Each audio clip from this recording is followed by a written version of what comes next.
আমরা গতকাল রাত্রে একটি সংবাদ পাই যে জেলেদের জালে একটি প্রায় 50 কেজি ওজনের একটি সি টার্টল ধরা পড়ে। সেখান থেকে আমরা উদ্ধার করার জন্য আমাদের স্টাফদেরকে নির্দেশনা দেই এবং ভোলার পরাণগঞ্জ নামক জায়গাতে পৌঁছে যায় তারা এবং সেখান থেকে এই অলিভ সি টার্টলটি উদ্ধার করে আমরা অফিস হেফাজতে নিয়ে আসি।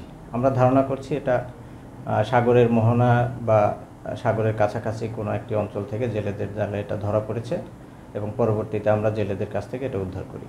আমরা যেহেতু এটা জেলেদের জাল থেকে ধরা হয়েছে এবং উদ্ধার করে আমাদের অফিস হেফাজতে নিয়ে এসেছি, আমরা এটাকে প্রাথমিক চিকিৎসা এবং খাবার দিয়ে আমরা 1 বা 2 দিন অবজারভেশনে রাখার পরে আমরা এটা সুবিধাজনক জায়গায়, যেখানে সে সার্ভাইভ করতে পারবে এরকম একটি জায়গাতে আমরা ছেড়ে দেব।